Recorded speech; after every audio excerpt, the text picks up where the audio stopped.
All right, welcome back to WMMA Scene Now with your host Chuck Stevenson, and welcome to episode 64 of the WMMA Scene Report, weekly show where we go over everything going on in the world of women's mixed martial arts. Tonight, we're going to talk about the UFC Featherweight division and, what the UFC's options are with it, what they should do with it. Seems like they're running out. But first, as always, we go to the weekend results. So, only one big fight happening this weekend. Only one fight at one event. UFC 250, the main event. Women's Featherweight Championship. Amanda Nunes defeated Felicia Spencer via unanimous decision. Nunes climbed to 20-4. Spencer fell to 8-2. I did a full review on this. You can go check it out. Basically, it was a shellacking by Nunes. I mean, she just wiped the floor with Spencer. Spencer had no chance in this fight from like the opening bell to the closing bell. It was just a complete and utter domination by Nunes. Really all there is to say about that. So that was the results for this weekend. So let's move on into the news. So first up, One Championship's number 5 ranked fighter at 115 pounds, Gina Inyong of Team Lakay in the Philippines, announced she'll be taking an extended absence from the sport due to pregnancy. So congratulations and good luck to Gina Inyong. Up next, UFC strawweight Hannah Cifers is moving up to flyweight on short notice to replace Melissa Gatto against UFC debutante Maria Agapova this Saturday, June 13th in Las Vegas. Tall order for Shockwave Hannah Cifers. Good luck to her on that, and good luck to Agapova in her UFC debut. Also in the UFC news, they announced the headliner for August 1st is going to be a bantamweight bout between Holly Holm, 13-5, and Irene Aldana, 12-5. Should make for a good fight. Could be exciting, could be boring, could be very dynamic, could be uneventful. The fight definitely has big implications in the bantamweight title picture. Some news out of all-female promotion in Japan, Deep Jewels. They announced their first fight for Deep Jewels 29, scheduled for July 23rd in Tokyo. The interim strawweight title bout between Asami Nakai, 4-2, and Miki Motono, 4-1. This was one of the title fights scheduled for this event originally back in May. So it is good to see that this fight is back on. Get a strawweight champion for them. Invicta Fighting Championship announced their return date to be July 2nd in Kansas City, Kansas, in an event closed to the public and the media. I do have the fights. The main event is going to be a strawweight bout between Emily Ducote, 8-6, and Juliana Lima, 10-6. Co-main event, an atomweight bout between Alicia Zapatella, 6-2, and Lindsay Van Zant, 7-3. That could have some serious title implications there. Then you have a flyweight bout between Deanna Bennett, 10-6-1, and Victoria Leonardo, 6-2. Then a featherweight bout between Chelsea Chandler, 2-1, and Olivia Parker, 4-0. Then a flyweight bout between Claire Guthrie, 1-0, and Laura Anderson, 2-0. And then right now, the opening bout is scheduled to be a strawweight bout between Jenya Gooden, 1-0, and Shelby Corrin, making her pro debut, but is 7-0 as an amateur. So very much looking forward to the return of Invicta Fighting Championship. There's some good matchups on that card. Not the biggest names, not the most exciting looking card, but there are some good fights there. There's some good matchmaking by Invicta. It's glad to have them back. Some more UFC news. They announced a strawweight bout for an August 22nd date between strawweights Mizuki Inoue, 14-5, and Amanda Lemos, 7-1. I believe Mizuki's coming off a successful debut in the UFC, and Lemos, I believe, is coming off a loss in her UFC debut. And then they announced a flyweight bout for a July 15th event between flyweight Molly McCann, 10-2, and Taylor Santos, 15-1. McCann's been on a bit of a hot streak. I think she's at like 3-0 in her last 3 fights. So we'll have to see if she can keep that up. So that is it for the news. For our rankings, there are no updates in the rankings at all whatsoever, neither from One Championship or UFC. Of course, UFC only had one latest fight over the weekend, so that's no surprise there. Moving along to welcome to the scene. So welcome to Amy Mackle. Is that us, sir? Us, senior? I'm not sure. Then there's somebody with a Cyrillic name that, unfortunately, I can't read Cyrillic. And Vitelio Lozada Troches. Welcome, all of you, to the WMMA scene. That is, the welcome to the scene is where I recognize the latest publicly named subscribers. If your settings are set to private, you hide your subscriptions, then your name doesn't show up. But if it's set to public, then I get notified when you subscribe, and I like to recognize those people every week. So, moving on to the weekend preview. Only one event, UFC Fight Night Apex 2, I believe they're going to call this. There are 3 ladies bouts. First up, a bantamweight bout between Julia Avila and late replacement Gina Danger Mazzani. Mazzani getting signed back to the UFC on short notice. Avila's coming in 7-1, Mazzani 6-3. Avila is on a 3-fight win streak over Ashley Dean, then Alexa Connors and Invicta, and then her UFC debut over Penny Kianzad 11 months ago. Mazzani is coming off a win 4 months ago over Valerie Barney at King of the Cage. Before that, she was on a 2-fight skid. First Helena Landsberg, and then the Macy Chiasson. Avila's the older fighter, 32 to 31 years. Avila stands 1 inch taller, 5 feet 7 inches to 170 centimeters, to Mazzani's 5 feet 6 inches, 168 centimeters. And she has a slightly longer reach, 69 inches, 175 centimeters, to Mazzani's 68.5 inches, 174 centimeter reach. Honestly, this is the fight that I have thought about the least on the card. It's not because I'm not excited for it. I'm excited to see, the Raging Panda, Julia Avila. It's just that, with the late notice replacement, I haven't really watched any tape on Mazzani. My pick here is Avila. I think she's going to be better prepared. She's on a bit of a surge right now, whereas Mazzani, I think she only had like 1 win in the UFC last time around. So we're going with Julia Avila to win this. Next up, also still on the prelims, is the flyweight bout between Maria Agapova and Hannah Shockwave Cyphers. Cyphers coming in, of course, on late notice replacement. Agapova is 8-1. Cyphers is 10-5. Agapova's riding a 2-fight run over Alexa Connors and then Marilia Santos, both last year in Invicta.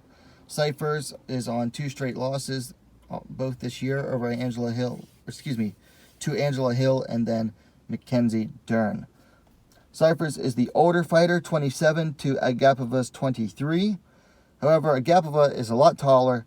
Now, someone told me she's taller than this. I'm just going by what is available on Tapology and Sherdog Fight Finder. Agapova is listed as 5 feet 6 inches, 168 centimeters. Cyphers is 5 feet 1 inch, 155 centimeters. And then they list Agapova's reach as 70 inches, 178 centimeters, to Cyphers 62 inches, 157 centimeters. So obvious size advantage for Agapova. Huge disadvantage for Cyphers. I will say that Cyphers does have more UFC experience. You know, she's not going to get as nervous in the octagon. She'll get more nervous for a pre and post fight interview than she will about fighting. This is a Gapova's chance to make a name for herself here, even against a short notice smaller opponent. This is her call up to the big stage, and I think the size difference is going to be too great for Hannah Cyphers to overcome, so I'm going with Maria Agapova. Then we move to the main event, a flyweight bout between Jessica Evil Eye and Cynthia Calvillo. Eye coming in 15-7, Calvillo coming in 8-1. Jessica Eye coming off a win over Viviane Araújo 5 months ago. Before that was her unsuccessful title bid against Valentina Shevchenko, where she suffered a knockout defeat. Calvillo moving up from strawweight off of a draw against Marina Rodriguez. Before that, she was riding a 2-fight run over Poliana Botelho and then Courtney Casey. Let's see. Eye is 1 year older, 33-32 for Calvillo. She's going to be 2 inches taller, 5 feet 6 inches, 168 centimeters to Calvillo's 5 feet 4 inches, 163 centimeters. And then Eye has a 2-inch reach advantage, 66 inches, 168 centimeters to Calvillo's 64 inches, 163 centimeters. This is a good fight. I think it should be fairly even. I know Calvillo is moving up in weight. She has fought at flyweight in the past. I know certainly as an amateur. I think she might have fought flyweight as a pro as well. I believe she fought Aspen Ladd there. So this isn't like completely new territory for Calvillo. It'll be interesting to see how she adapts, she adapts to the increase in weight and size. Calvillo, I would say, is the better ground fighter, although she has polished up her striking a lot. Jessica Eye always been more boxer-friendly than ground-friendly, although I would say the signature win of her career still is that standing arm triangle submission she got over Zoila Frausto. I think these two are going to match up very well. This fight has major implications for the rankings in the flyweight division. Because Jessica Eye, I think she's like number 1 or number 2 ranked right now in the UFC.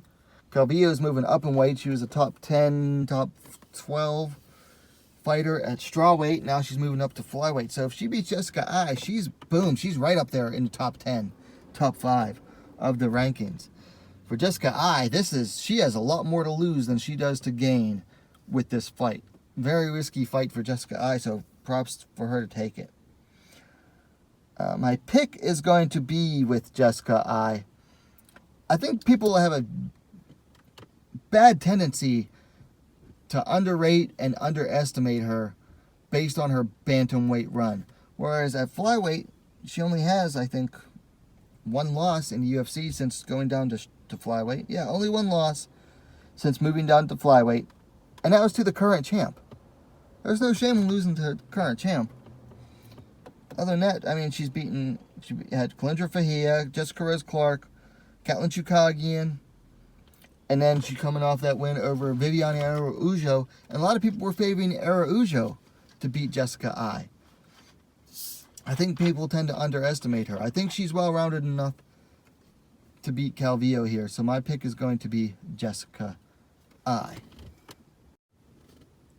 Okay, so that's it for this weekend's upcoming events. So today, I wanted to talk a little bit about the UFC featherweight division, or rather, what's the UFC to do with the featherweight division? So a little bit background history. The so-called women's featherweight division in the UFC was created in 2017. It was intended as a return on interest for UFC paying Cyborg to fight in Invicta for several years. They were actually paying Cyborg like $90,000 to fight, something like that, to fight in Invicta for several years. Okay, she was actually under a UFC contract for a bit of time. Now, Cyborg turned down the first 2 dates proposed for a title fight. At which point the UFC just said, well, then we'll do it without you. So they had the first title fight in February 2017 between 2 bantamweights, Holly Holm and GDR. Now, of course, GDR ended up vacating the belt or being stripped, whatever, for not wanting to fight Cyborg. And Cyborg ended up fighting bantamweight Tanya Evinger for the vacant title in July of 2017. And then, of course, jump ahead year and a half, and Nunes defeated Cyborg for the title in December of 2018, after which Cyborg fought one more time for the UFC and then fucked off to Bellator. Okay, so you look at this so-called division and you realize the UFC never actually cared about the women's featherweight division.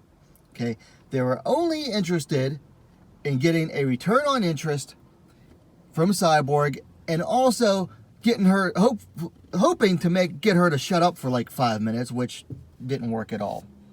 She still found things to complain about. Now, the fact that they never cared about this division was made painfully obvious by their lack of signing any actual featherweights, okay? They only ever signed 4 actual featherweights to this division. Megan Anderson, Zarafan dos Santos, Felicia Spencer, and Cyborg.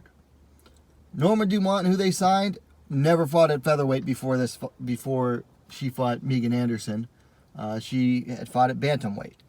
Okay, even when they did the Ultimate Fighter heavy hitter season, which the featherweights was one of the 2 divisions shown, it was mostly made up of bantamweights. They passed on, I think, almost every legit featherweight that signed for it, or that tried out. And the winner of that season, Macy Chiasson, now fights at bantamweight. So, you take all this into account, and you got to ask yourself, what should the UFC do with this division? It's being ruled over by the bantamweight champ. Okay? The featherweight division is ruled over by a bantamweight. So I've come up with 2 options the UFC can do. And I've come up with pros and cons for both of them. Okay. First option, start signing fighters. The pros, you can build a proper division and it makes legit contenders. Cons, that's going to take time. UFC doesn't really have time on their hands on their side right now. They're trying to keep up with getting all of their contract demands met with ESPN. They don't have time to build up a featherweight division right now. Especially not just to build up a contender to face the current champ. Okay. Another con is there aren't that many featherweights out there. There just aren't that many. And even less that are of actual quality. Okay? You go outside the UFC, go outside Bellator. Hell, half of Bellator's featherweights would fight at bantamweight outside of Bellator. They only went to fight at featherweight because Bellator doesn't have a bantamweight division. There aren't that many featherweights out there, and there's even less quality fighters in that division. So why even bother with it? Which leads to option number 2. Close the division. Okay? Keep any of those fighters who can make bantamweight. I don't know Felicia Spencer personally or anything, but from looking at her, it looks like she could make bantamweight with proper dieting and a proper strength and conditioning regimen. Granted, I don't know her. Like, I'm not close to her, so I don't know if she's ever actually tried or not. I think she said that she can't. She's kind of pudgy when she steps on the scale at featherweight. So I think she could make bantamweight. Me and Anderson, Zarafan dos Santos, probably not. They're pretty tall and pretty stout. So keep any of the fighters that can make bantamweight. Release those who can't. They can go to Invicta, they can go to Bellator, they can go overseas, whatever. It really doesn't matter. Because you're closing the division, that's on them. Pros for closing the division. Well, first off, you're going to have less jokes by fans and the media about this division because it basically is a joke. It's been a joke since day one. I mean, it was literally a belt created to put around Cyborg's waist and give her showcase fights. That's why they made Featherweight. So they could give Cyborg showcase fights and make money, get some of their money back that they spent on her. Also, less struggle to make fights because, hey, if you don't have the division, you don't have to struggle to make fights in that division. And less low-quality fights. Because, let's be honest here. Norma Dumont versus Megan Anderson was not a high-quality fight. Zarafan versus Megan Anderson, not a high-quality fight. Zarafan versus Felicia Spencer, not a high-quality fight. There's just not very many high-quality fights in the featherweight division, period. Not just in the UFC, I mean, period. Now, as for cons, one less title to potentially headline events. That's really the biggest con, the only real con to closing it.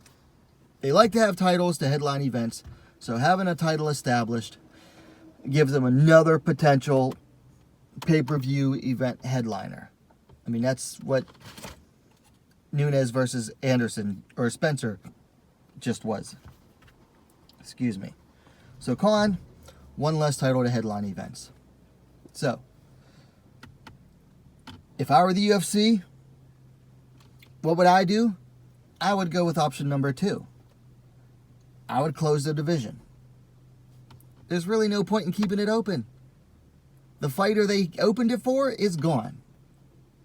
They fired. They basically said, go elsewhere. Good luck with that. And there's nothing to do with it now. It's like, okay, these two already fought. Well, these two already fought too, so then they can go around in a circle. That's basically all they're doing, is spinning around a drain, hoping to give someone enough wins to justify a fight against Amanda Nunes. And that's the other big problem. And that's really a big reason to support closing the division. The best women's featherweight in the world is the bantamweight champion. She's a bantamweight. She fought her first few fights in featherweight and has made her pretty much the rest of her career at bantamweight. If the best featherweight in the world is capable of making bantamweight, what does that say about the division?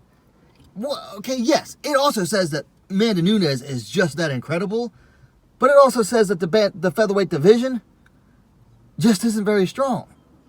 Because you shouldn't be able to go up and weight and just beat champions like that. Okay? Cyborg was, what? Invicta, Strikeforce, UFC featherweight champion. Felicia Spencer, former Invicta champion. Nunes beat them both and made it look easy. If the best featherweight in the world is actually a bantamweight, why keep up the charade? I mean, really, that says everything about the women's featherweight division.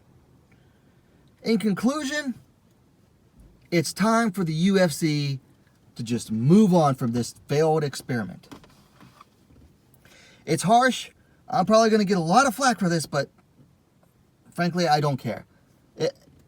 It's just time for the UFC to move on from this. They really don't need to keep a pretend division alive anymore. The whole reason they had it is gone. The only reason they're keeping it alive is to give Amanda Nunes prestige, and she's already prestigious just from her accomplishments at bantamweight.